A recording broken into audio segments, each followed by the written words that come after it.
need them as workbooks if you don't want, but there is an image in the front where if you don't have somebody sitting next to you who has it, I'm going to use early in the presentation. It will be in the presentation, but it will be helpful to be able to look at it.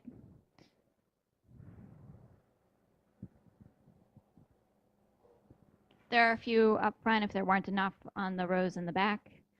If you need one and you don't have one or can't find one, let me know, raise your hand.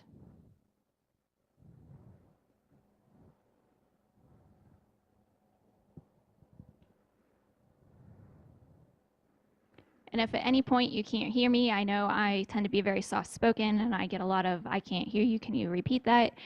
Just put your hand behind your ear so I know to try to speak up a little bit. I want to start out with a few questions. How many of you in here right now are analysts? Okay, how many are managers or executives? Okay, then what are the rest of you? You don't know? You're just here to learn? I'm sorry? Sysadmin? Okay. So network guys, how many of you in here are network guys? Okay, that's good. Okay. How many of you in here are familiar with network flow? Okay, so about half, 3/4. Okay.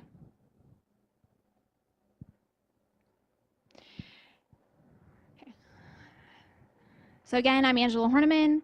I come from the CERT division of the Software Engineering Institute at Carnegie Mellon University.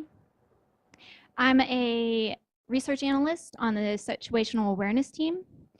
Yesterday I did some presentations, one on events and one on defining events, which I called anomalies and indicators, description versus deviation versus disrepute. Today I'm going to talk about network noise, but I'm going to give a little bit of a brief overview of what I presented yesterday because this ties into it. And yesterday I noticed that several of the people in the audience need a little bit more background because they weren't network people.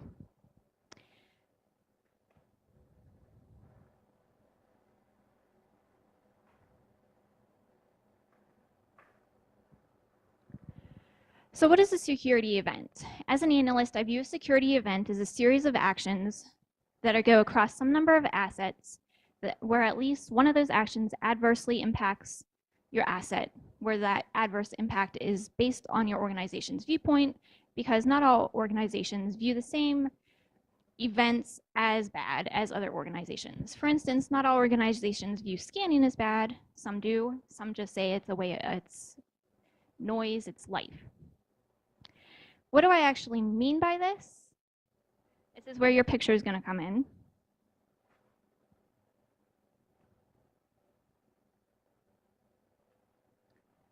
I'm going to give the example as if the event that I'm going to call SSH brute force attempt. So we're going to say that the organization has decided the brute force attempt in their mind is a security event. What I mean by the event is actually a series of actions. You can break down what happens in an SSH brute force attempt based on what happens in your network, where you actually see different parts of the overall event. So if we define an SSH brute force attempt, and definition is very important for analysts because we have to know exactly what we're looking for so we know where to look for it. We can say that we have actions such as a remote communication goes across the router through a firewall to the SSH server. So you can see that you have several actions there. You have the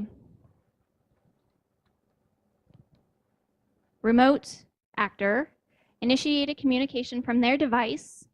The router forwarded that communication to the firewall processed it and forwarded it to the router onto the SSH server.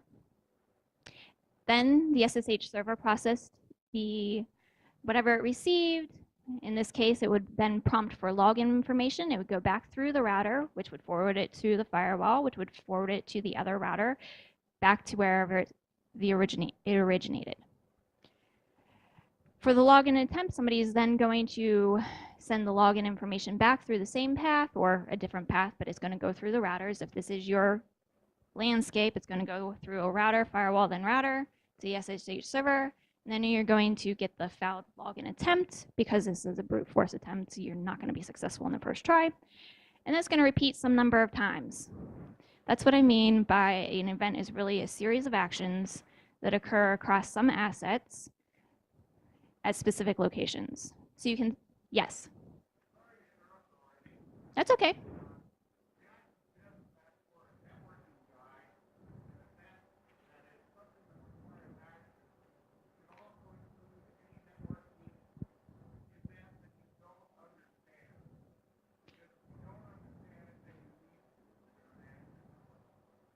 That would definitely make sense. Yes. That wouldn't necessarily mean that off the bat you consider it a security event, but yes, those are still things that are of interest.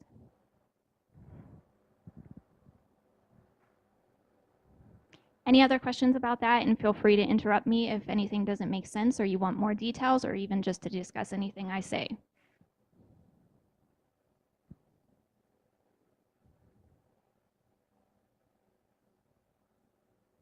Okay. So I was asked to present this in the context of event hunting. So when we hunt something, we're trying to find something that we suspect may have occurred in our network or in our environment, but we don't really have any alert or visible indication yet that it actually has occurred. So I think about the hunt concept as a 4-step process. We think about the events that we really want to find that we're going to go hunting for. We define those events based on the actions. Like I just explained with the SSH brute force, we enumerate the actions and we think about where those would occur in our landscape. We think about those individual actions and think about legitimate causes for any of those in particular actions. So the network communication that's going through the router, through the firewall, through the router again, you're going to see that all over the place. So there's a lot of legitimate causes for those actions. For an adverse event, at least one of those actions is probably not going to be likely to have legitimate causes. In the SSH brute force example, the fact that you have 20 plus failed attempts going back from the SSH server that somebody has failed to log in isn't likely to have legitimate cause. Most people will stop, maybe, if you're lucky, they'll attempt 10 tries. But usually after a handful, they're going to call IT and say, why can't I log in? So when you're hunting, if you've thought about your actions, you're going to start with the action that's least likely to have a legitimate cause because that's how you're going to best find your events without a lot of false positives. Questions so far? Clarifications? Does that all make sense? Okay. Okay. So when we're doing this, what we really hope to find is the gold nugget in whatever we're looking for. Unfortunately, we don't always get this far because we have to look for indications of the actions. As analysts and as network people, depending on whether you're looking for security events or just any other event, we can't actually see actions. Unlike in the physical world where we often see fingerprints or footprints or crumbs if you're looking for somebody who ate a cupcake, we don't see that in the cyber world. We have to have something that captures the actions and can relay the information that those actions occurred back to us. This occurs with some sort of logging or sensing. Unfortunately, those logs don't only capture illegitimate happenings, they also capture legitimate happenings. So if you have an application log that's set up to log in action anytime somebody logs in, you're going to have both legitimate logins and illegitimate logins. The legitimate traffic, in most cases, greatly outnumbers whatever you may be looking for. And if you're looking for something specific, anything you don't want to find within the log or sensing infrastructure is basically noise in your view. One of the reasons this is true is because we often want to find actions or look for either indirectly because you don't have the logs where the actual actions that we're interested occur.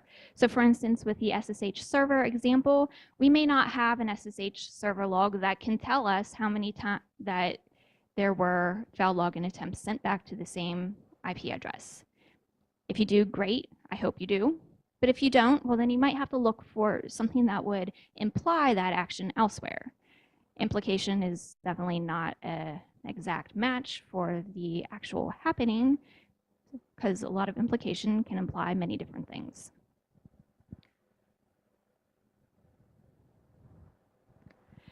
So in this workshop, I'm going to focus on filtering out noise with network flow. But the general concepts would be applicable to any other data source, because what I do is I want to define different types of noise that would occur. So what exactly is noise? Well, it's anything that's extraneous or irrelevant to what you need.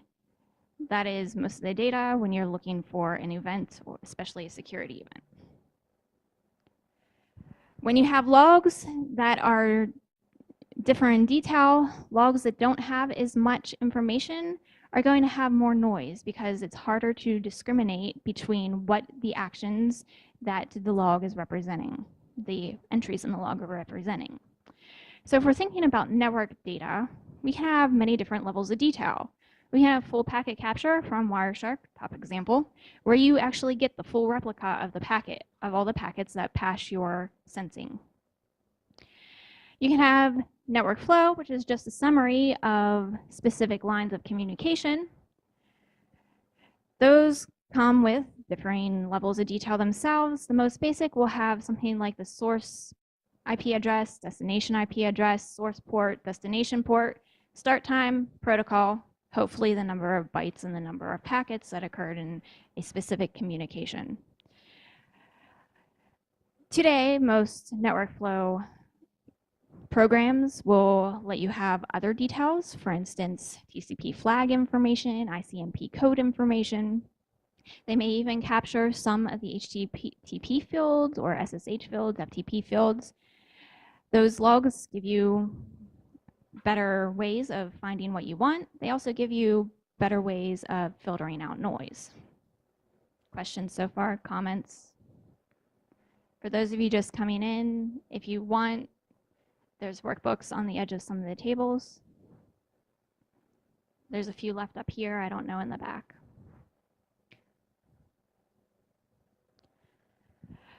Whether you're finding the event themselves or the noise, definition is very important. Most people think about defining events as anomaly detection or signatures. I like to think of it more as a matrix, where we have description, deviation, and disrepute as the rows, and whether you're looking for some known action or some unknown action as columns. Description corresponds roughly to a signature. If you're looking for a known description, your description is going to be a set of bad attributes. Deviation, so description involves attributes, deviation involves measurement, and disrepute involves identity. Deviation would be, known deviation would be some specific change in trends. For example, if you suspect an NTP, distributed reflective denial of service attack, the deviation would be you see some incoming volume to outgoing volume, where the outgoing volume is 555 times the incoming volume. That would be a definition of an action for an NTP DDoS. For disrepute, if you're looking for known disrepute, this is your blacklist idea. You have a set of known bad identities. Your whitelist idea would be a disrepute. It's a set of known good identities, and if you're not in the known good identities, you're going to be suspect or you're going to be of interest. An unknown deviation would be you do some sort of profiling, you get a general idea of what is happening on a specific device or a network segment or the network in general. You track that over time or against similar devices, similar network segments, similar networks, and see if it changes based on some statistical deviation or maybe even some volume increase depending on what you're looking for. If you're looking for an unknown description, you have a set of known good attributes, and if it's not in the known good attributes, that would be suspect. An example of this would be if you have a DNS server and you expect all communications to be over the DNS port, Well, if you see communications that's not over port 53, then that might be suspect in your description. Any questions on this? Anybody want me to go into more detail, go over it again?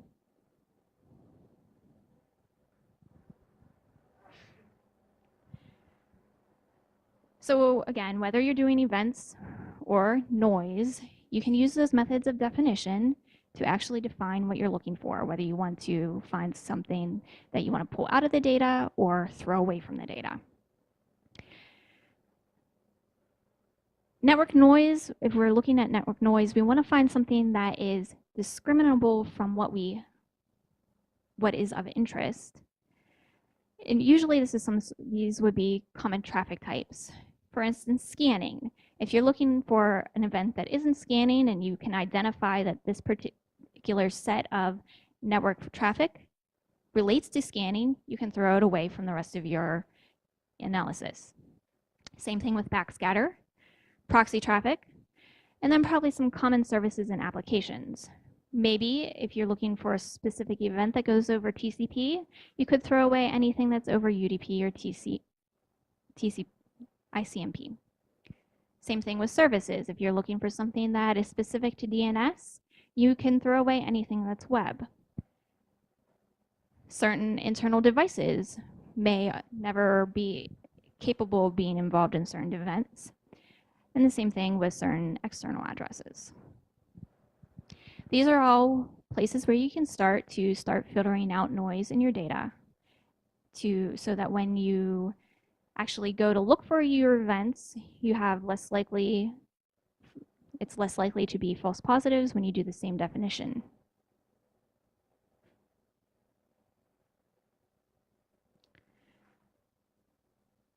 I'm very big on definitions, so I talked about the ways I define the actions for events. So what I want to do for the workshop is take those known types of data, known types of traffic, common types of traffic, and think about how we would define them within network flow so that we could filter them out when we go for analytics. I don't have actual network flow. This is a conceptual exercise. Yes. No problem.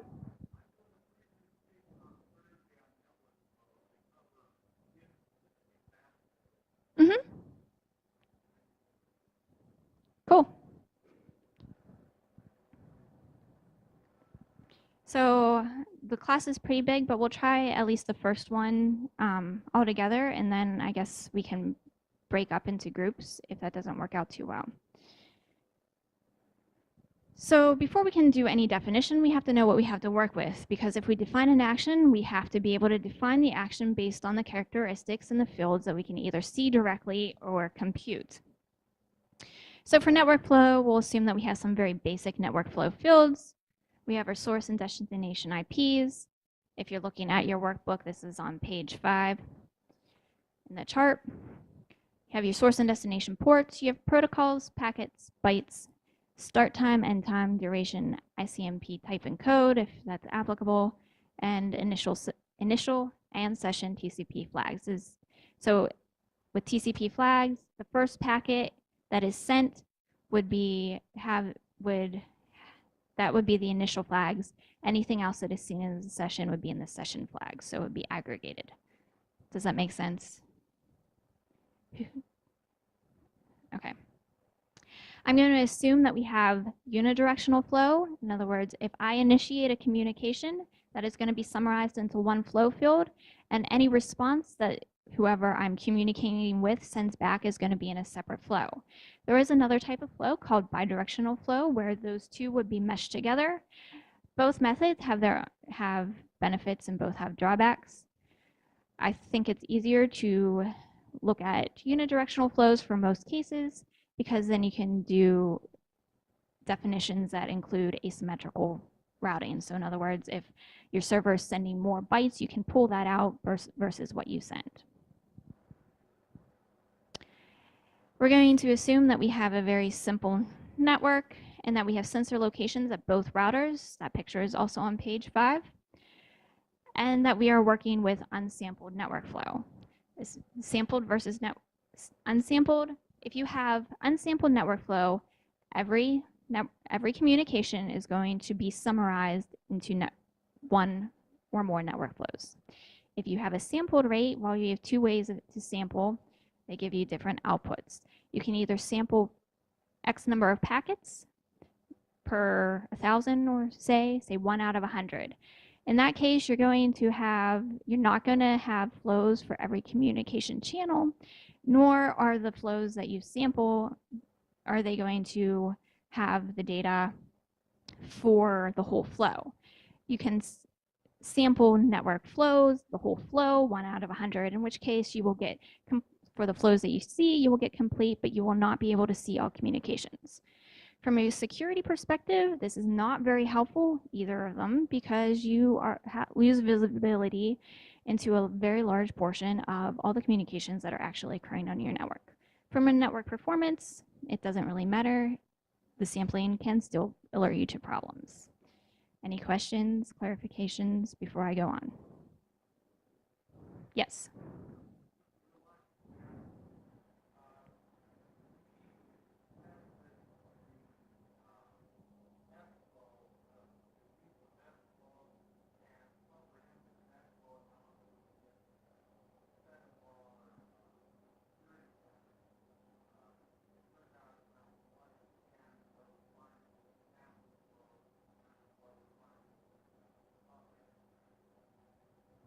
That's cool. So when you tested your instance, just to repeat for the recording, when you tested your instance of SFlow versus comprehensive, you only found 1 out of 10 events in the sampled versus all of them in the comprehensive network flow analysis.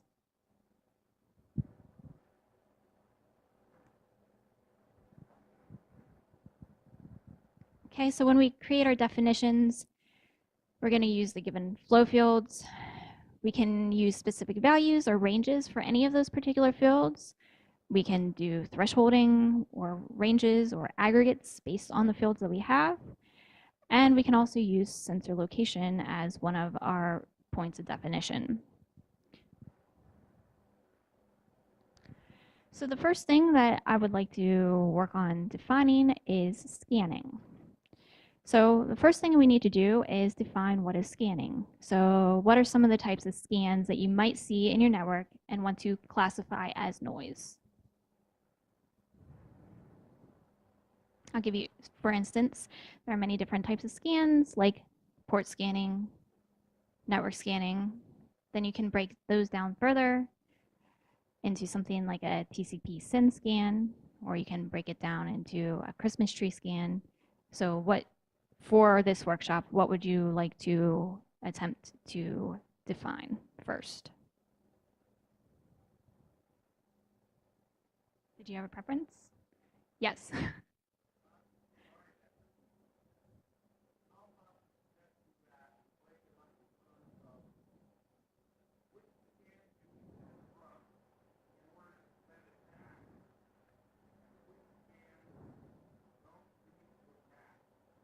Okay, do you have an example?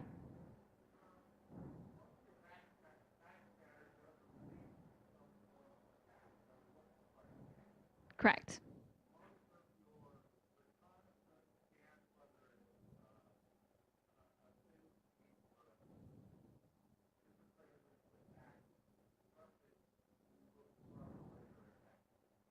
Okay, so do we want to define a ping sweep? Okay, a port scan of 22. Okay, so that would be one type of scan. If we think about that scan, what are some of its characteristics? First of all, what would be some of the actions that would occur? If we look at our network, the first thing that somebody's going to do is, well, we have a physical person actor who initiates it somehow, which creates a stream of data that goes through your router to your firewall to your first instance of the scan, through your router again to some IP address on port 22. So that's the first set of actions. and that's repeated multiple times to many different destination IP addresses, but to the same port. About how many times do we think that would happen? Do we want to, so we want to create some threshold because it happens once. Okay, that could be legitimate. It could not, it might not be. How about, so what would we want to use as a threshold that if it happened at least X number of times?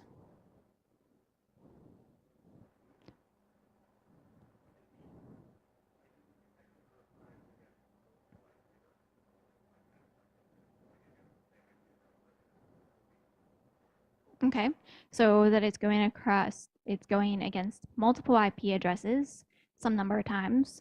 So we could use a set number of times, or we could say, well, what else is this IP address doing?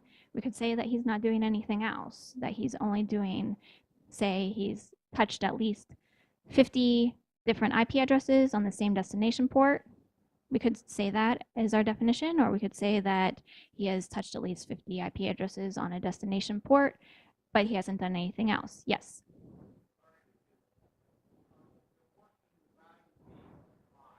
Okay.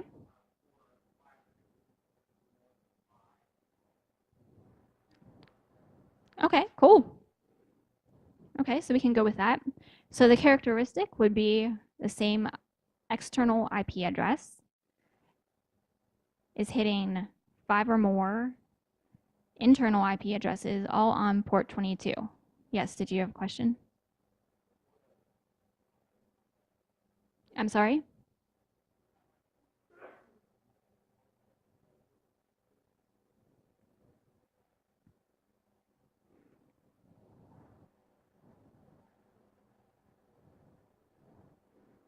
So it could be not necessarily the same source IP address. It could be something that are just ones that are very close. Is that what you're saying?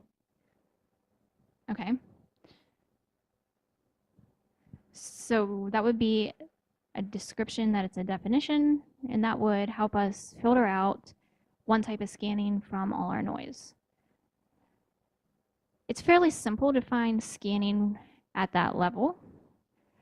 Sometimes you get requests though, can you define scans generically? So is there something that you can say that maybe we don't care just about SSH scanning, maybe we just want to say all this is scanning? Is there a way to define scans generically?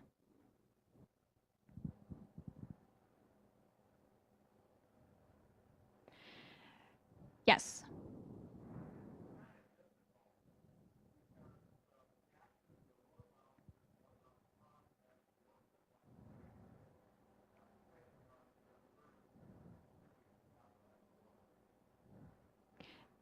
Yeah, it is very hard to find scanning generically.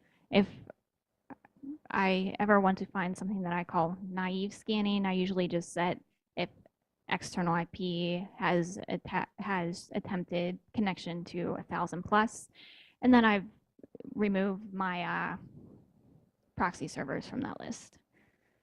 That's probably about as generic as you're gonna get. So this brings up a point, which is you can define events and noise at different levels. The more detailed you get, the more accurate you, and what's the word I want, more sure you are going to be that you are actually getting what you're looking for. If you go with something more generic, you're going to increase your rate of false positives. When I'm doing scanning, if I want to do just naive scanning because I want to filter out a large portion of my data at one point, I usually break scan into network scan and port scan. Network scan is where you have one external IP address touching multiple internal IP addresses. Port scan is when you have one external IP address. You could have internal scanning too, but that's usually not what I want to filter out of noise. That touches multiple ports on the same internal IP address.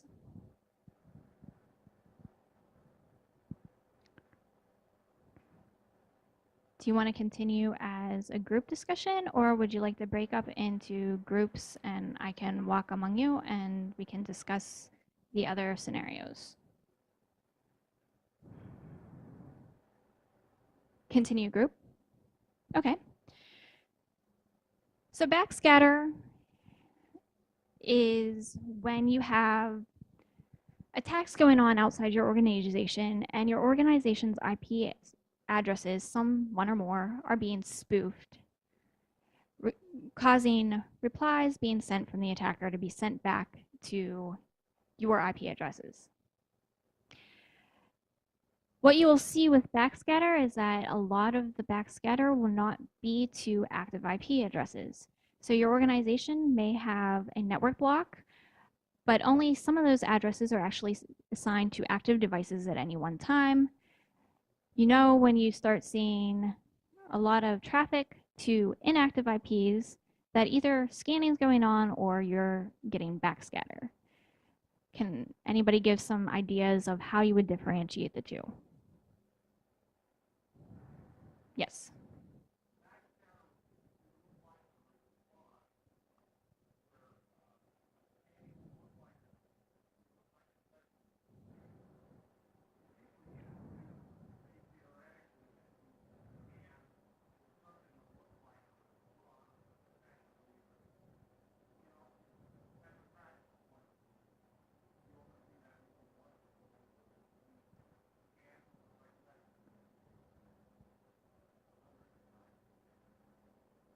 Yeah. I'm sorry, what's your name? Miles said that one of the biggest differentiations between backscatter and scanning is most scans look like session initiations, whereas backscatter looks like responses. In theory, you can scan with responses, but in practice, that's not very common. So that would be one way to differentiate between the two. There's two different types of backscatter. Well, there's probably more than two different types, but the two most common result either from DDoS attacks or scam email. DDoS attacks and spam email, would we be able to differentiate between the two, and would we want to? With DDoS, you're probably going to see a larger volume of traffic being sent back than you would with spam email, but I don't know that you would necessarily want to differentiate between the two. But if you would want to, then there are ways you could probably think about how they would look different. So based on network flow, what would we want? What are the characteristics or aggregates and thresholds that we would want to see?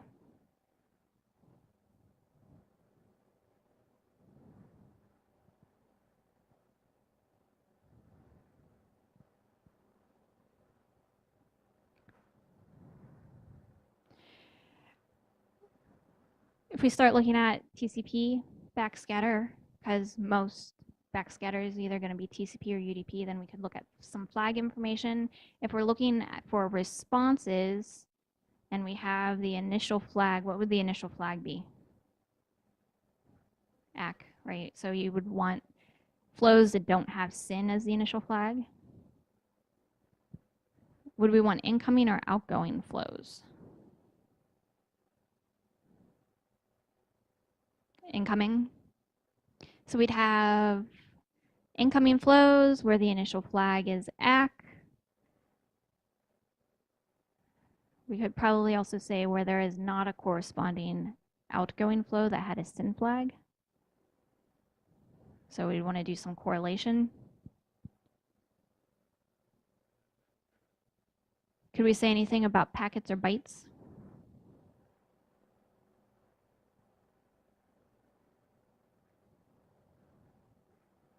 So the packets, well, we'd expect there to be at least one packet, obviously.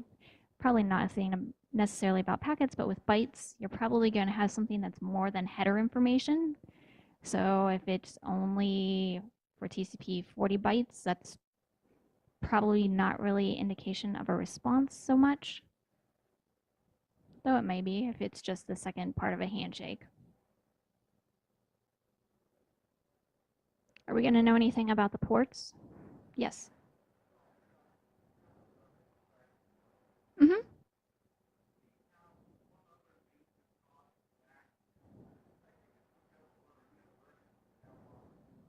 Okay.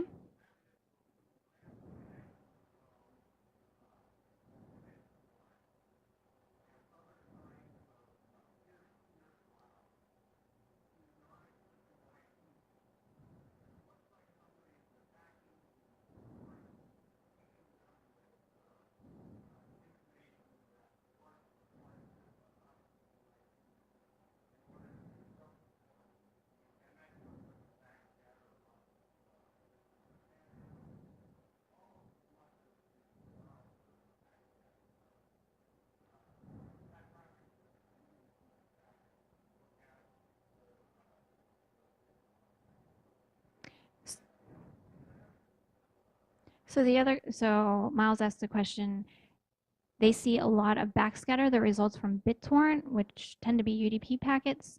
Does anybody else see a lot of BitTorrent backscatter?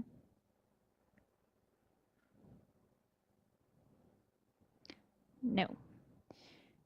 I work for Carnegie Mellon, so I can see the Software Engineering Institute data. I think I probably see some of that, but I wouldn't say that it's necessarily a large amount.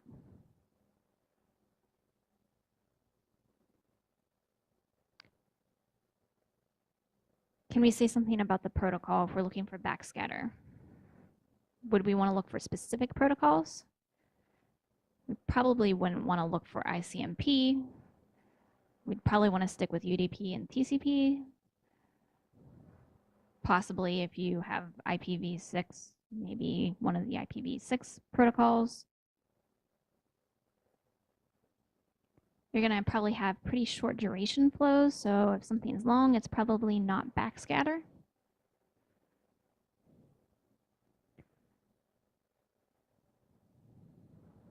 Would we expect to see session flags with backscatter? So if we have a packet, it's an initiation, it's a response, so the initial flag would be ACK. Would we expect to see any session flags? No. Probably not unless, because you would expect that your firewall would have reset the session so that it wouldn't have actually gotten anywhere. For the destination IP addresses, for backscatter, you're going to see both active and inactive IP space. So you want to make sure that you want to see that it's occurring in both active, inactive, or at least, or in inactive only. It may not actually hit your active, but if it's only hitting active IP space, then it's probably not backscatter.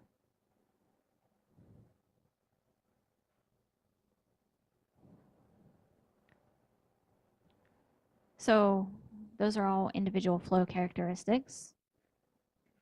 Is there anything that we would want to aggregate and say if it happened X number of times or with X volume?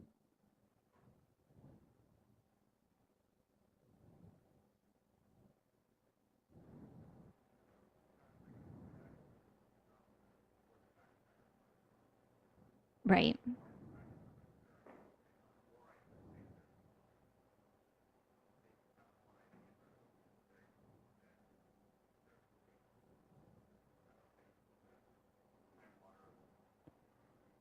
So for a DDoS attack, you're probably going to see the source IP address the same in a lot of flows. So with that case, you're going to be able to threshold some number.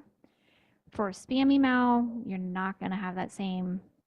Every time you get a spam email, the source IP is going to be different. You probably actually wouldn't look for spam backscatter necessarily in your network flow.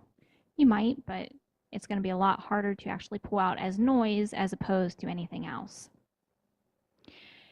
You could actually probably do the same thing with BitTorrent. You're probably going to see more instances of individual source IPs that have multiple flows than just a single source with multiple flows.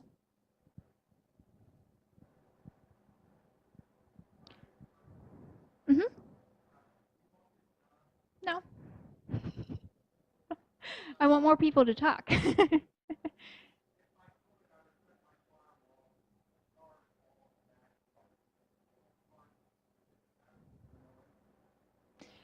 Yes.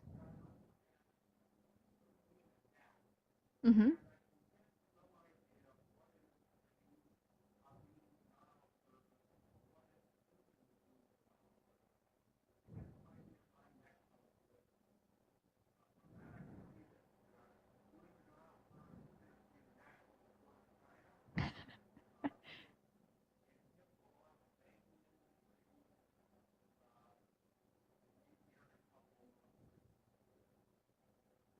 That's a very good point. A lot of times what we initially define as noise may at some point be useful for actual analysis.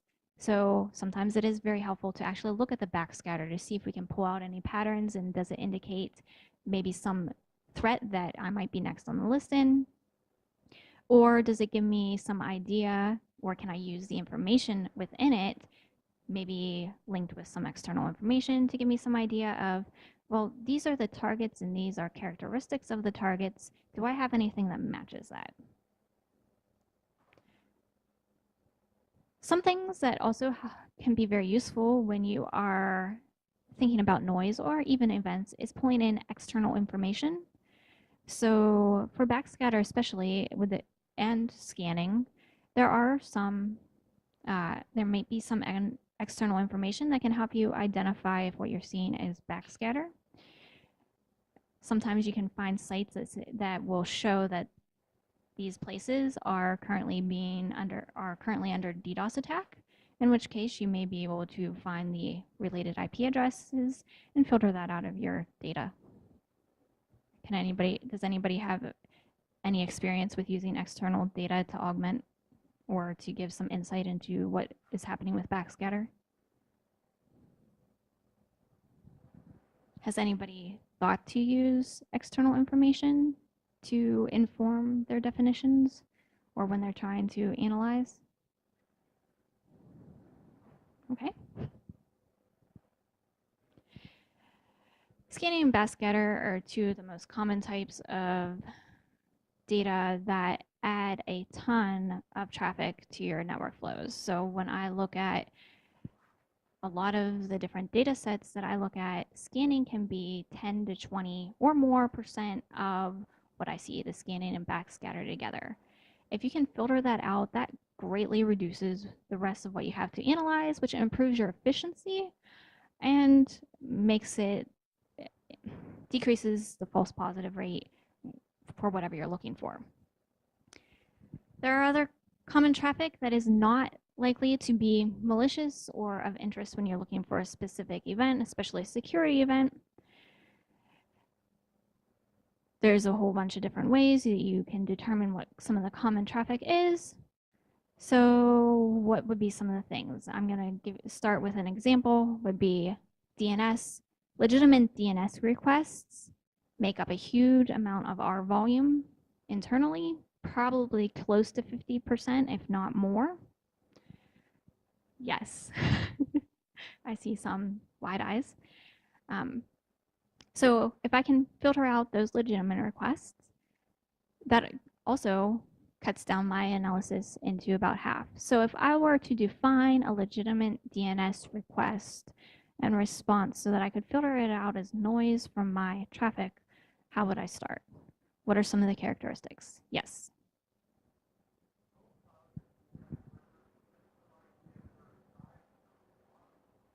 Very good. Yes.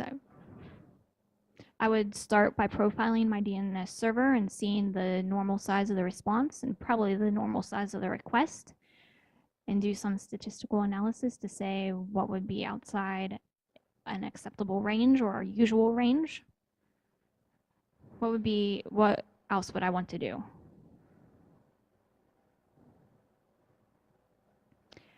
So if we're thinking about network flow, you can actually profile that way using network flow. So you would capture over some period of time, and you want to do periodic updates where you'd want to summarize all your DNS traffic and then do some statistical calculations to get your thresholding. So let's assume that we've done that and we know what our thresholds are, that requests should be bigger than some byte, less than some byte. Number of packets should be greater than some byte and less than some byte. packets. So now if we want to actually filter that out of network flow traffic, what are some of the other characteristics we're going to look at for the individual flows? First thing, we're thinking about DNS. So what is the first thing that we should look for? Port 53, right? So we should have source or destination or both. Could be both. It would depend. What would it depend on?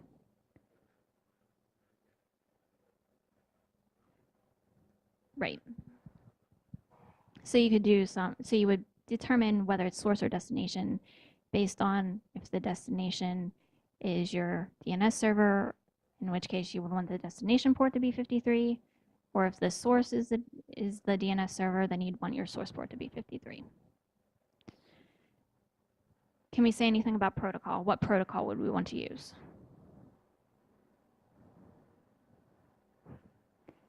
UDP, TCP, yes.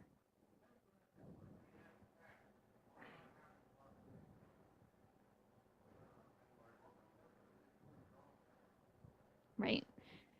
So we'd probably want to use both UDP and TCP to cover our bases, unless you know specifically that your organization, which you would determine by your profiling, uses only one or the other. In most cases, you're going to see at least some of both.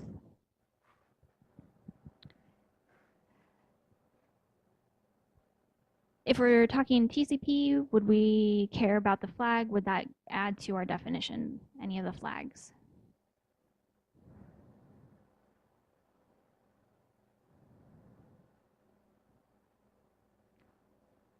In this case, we would probably want to do something with the unknown description, that if we're doing TCP and certain flags are missing, that's going to indicate it's probably not noise and may require further investigation. So if we don't see the expected three-way handshake, we might not want to discard it.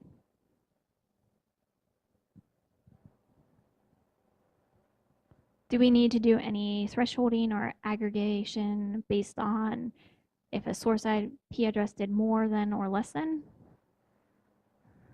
We could, may or may not be necessary if we're using profiling. We could do another layer of profiling and see what is the normal number of DNS requests that any particular IP address comes, and use that as one of our thresholds. Say if normally any particular IP address would do between 5 and 10 a day, and then you get somebody who does 100, maybe that's not part of your noise. One other thing to be aware of with DNS is that there are different types of DNS servers. So if you have the knowledge about what your DNS servers are supposed to do, if you have an internal DNS server who should only be where all your internal clients are supposed to go first and not go to external, you might want to not include in your noise any internal IP that's going to some external DNS. Did that make sense? Do I need to repeat that? No? Okay. What are some other common traffic that we might be able to say something about to be able to filter out as noise? Yes.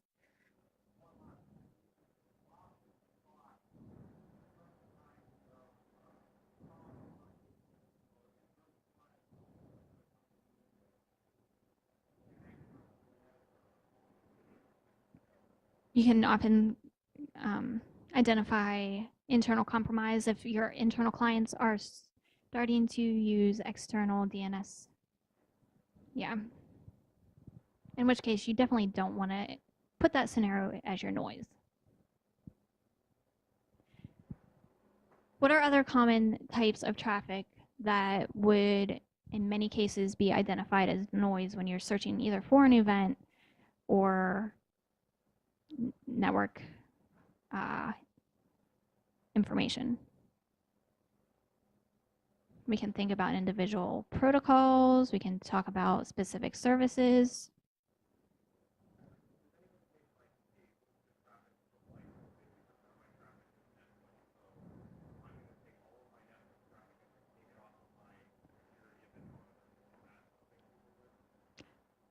So does anybody here look at it and say that you have something like Netflix and that's a large portion of your network traffic and filter that out as noise when they're doing analysis or even storage? Yes.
So we could filter out not necessarily Netflix directly, but CDN data. Although often that does mean that you might nowadays be filtering out some of the traffic related to something like a rootkit. But in some cases, that may actually be the noise that certain noise that you want to filter out if you have a specific event in mind. So if you can identify CDN IP space, you can use that to filter out some noise. How? Yes. I can't hear you. I'm sorry.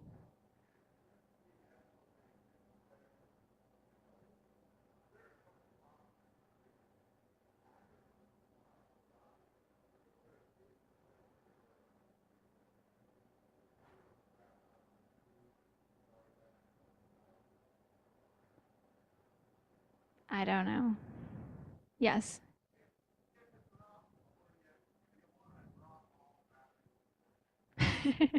Drop all traffic from China if you have that option.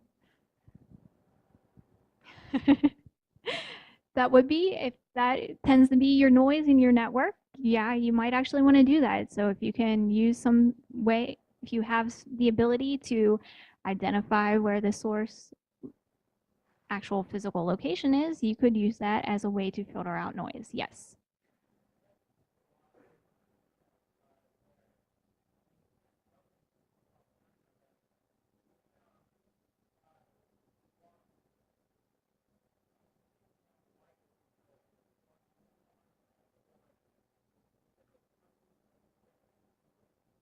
Mm-hmm.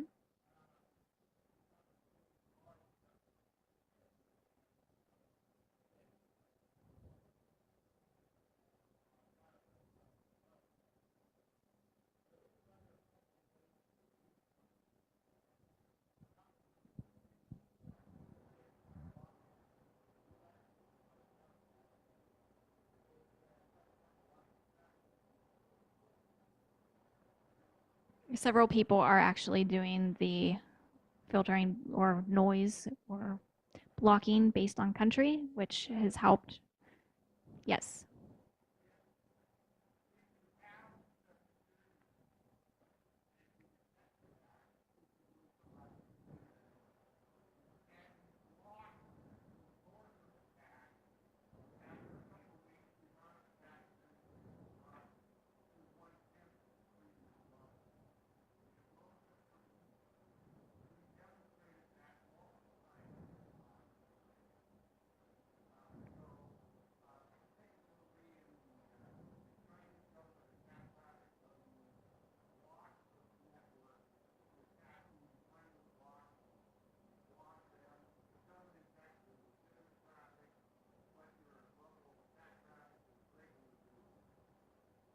So once you identify specific attack traffic, if you can filter out what that is from the rest of your traffic, either block it, that helps reduce noise. Well, first, because you don't have to investigate it, and second, because you've blocked it, so it's hopefully is not doing damage again.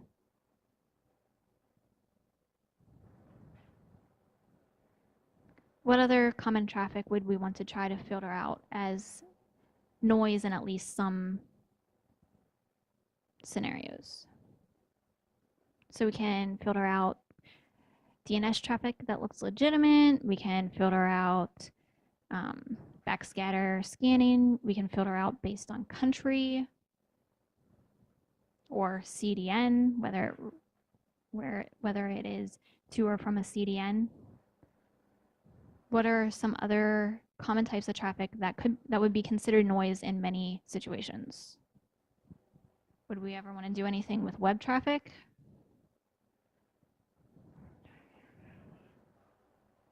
From your analytics platform, that would be a very good thing to filter out. Yes? Google Apps? Have you been successful in identifying that in network flow?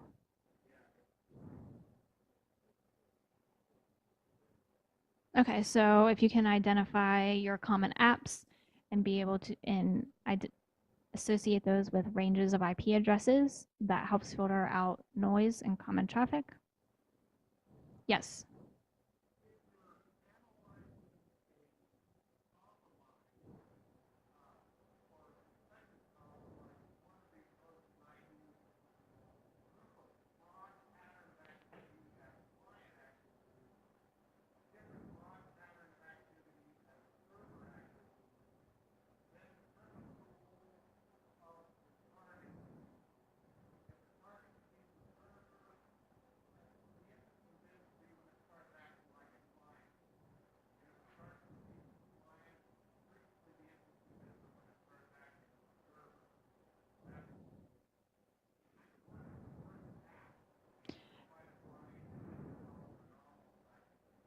So if we can profile our network and identify the common clients and then the common servers, and if we know when we define what we're investigating, if we know that what the event would look like would be on our asset as a server, we can filter out all the clients. And if it would be as a client, then we can filter out all the servers. That can also be informative if we are looking for a specific event. Maybe our the event itself has a definition where a server starts acting like a client or a client starts acting like a server.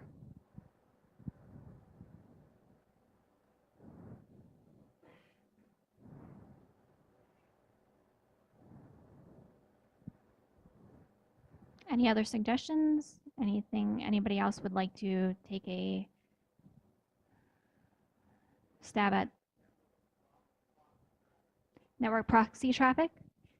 Yes. So a lot of times when we look at our network flow data, if we don't specifically know our network proxies, maybe you're going in blind or for whatever reason something changed and you weren't recognized, how do you determine what data is related to your network proxies?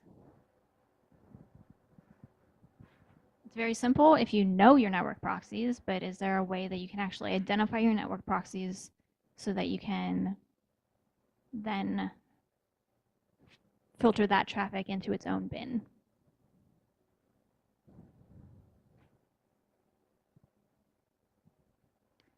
So this may not be the best way, but one way that I've found that has worked for me, at least occasionally, is when I look for scanning and I do my naive scanning look. My network proxies are always in there because they're obviously connecting to a lot of my internal IP addresses throughout the day because you usually only have a handful of proxies. But they actually have content going through them, a lot of content where scanning doesn't. So what I've been able to do in the past has been apply my scanning analytic, then go back and look through and see which of these IP addresses that are within my IP space actually have a lot of content. So anybody have other ways or suggestions of how you would go about doing that? Yes.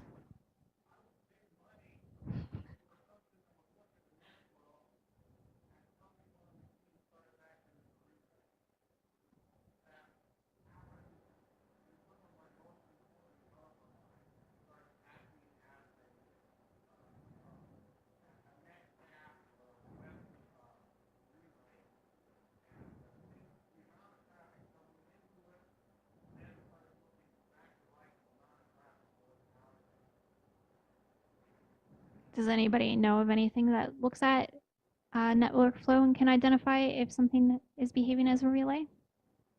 Any ideas of how you would construct an analytic that would do that?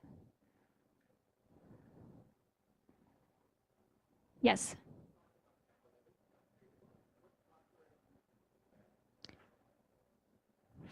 For my personal use, I use Silk and analysis pipeline. You could do, depending on what you have, there are other ones.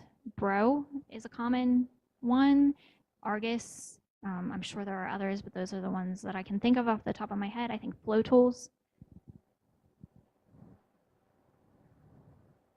If you, the Silk and pipeline are listed in the back of your workbook.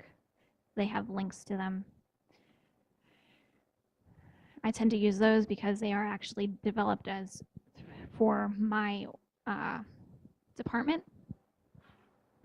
But I know a lot of people who really like Bro or Argus or Flow Tools.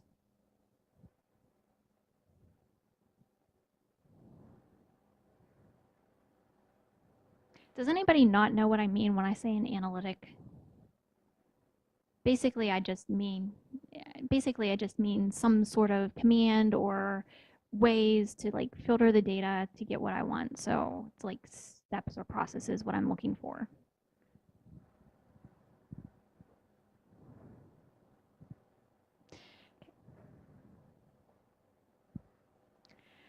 Once we have the definition of noise, well, then what do? Well, we apply them as analytics in whatever our tool happens to be.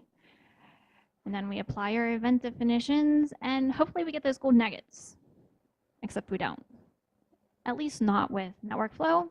If you do something similar with your other logs, where you do the definitions that are based on what you can see, you may actually get the gold nuggets.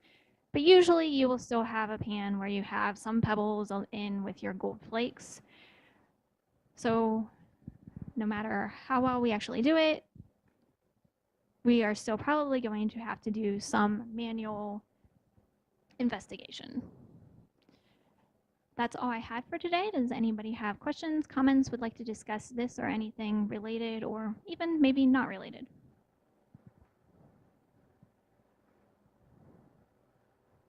No? Okay. Well, I'll be around if anybody wants to talk about anything afterwards. Thank you very much.